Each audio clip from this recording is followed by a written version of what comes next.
Because it's founded on the Word. That's why it's the truth. For the life of the flesh is in the blood, and I have given it to you upon the altar to make an atonement for your souls. For it is the blood that maketh an atonement for the soul. Verse 14. For it is the life of all flesh. The blood of it is for the life thereof. Therefore I said unto the sons of Israel, ye shall eat the blood of no manner of flesh. For the life of all flesh is the blood thereof. Whosoever eateth it shall be cut off. Now here's the question. The thought behind cell theory is this. All life must come from pre-existing life. Okay? That's the thought behind the cell theory. All life must come from pre-existing life. Now, do this again. See that breath of life? See? Now you see me blowing. I feel it on my hand, but I don't see it. In other words, it's invisible. Now where did that come from? Where did that breath of life come from that keeps me alive and every other human being alive? Because this is our life force. And see what it does, it oxidizes that blood. It flows and carries all the minerals and the nutrients and the vitamins throughout our body to give us the strength that we need to do our day-to-day activities. You see, everything works in conjunction with one another. You see, it's a body. Remember, he created us in the image and likeness of Elohim. We have all these different things going on in the body. But guess what? When you look at me, you see one body, one entity, but composed of a whole bunch of stuff. Hence, Elohim, 22 distinct and separate powers functioning as one and called Yahweh.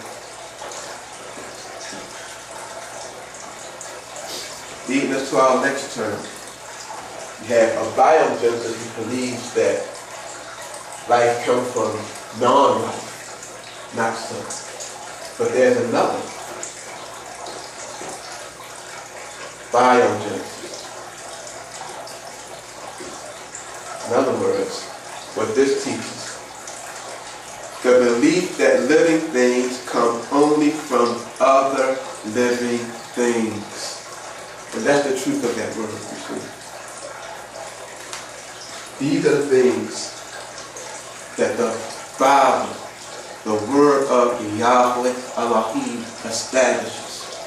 That the adversary has worked hard for millennia to distort and ultimately attempt to destroy.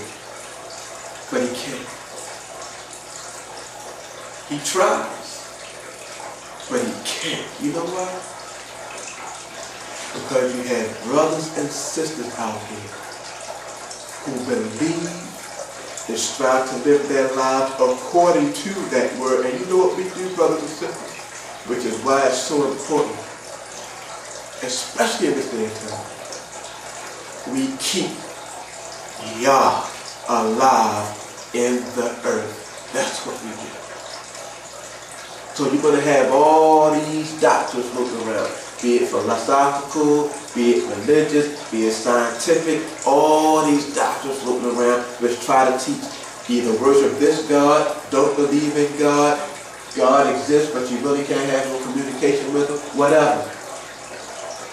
But we stand as a witness to testify against all of that. And to testify that the word of Yah through Yahweh Elohim is truth. Let's look at another theory. And the interesting part about this particular theory is that it is a testament to creation. This is the theory of relativity discovered by a man named Albert Einstein. Okay? Using the observed cosmic expansion conjunctively with the general theory of relativity, we can infer from the data that the further back into time one looks, the universe ought to diminish in size accordingly. And this is based upon upon the whole expansion. If you fast forward, you see the universe expanding. But if you rewind, then you see the universe contracted eventually to that point where there was no universe, but there existed Yah. Then there existed Yah's word, and then comes creation.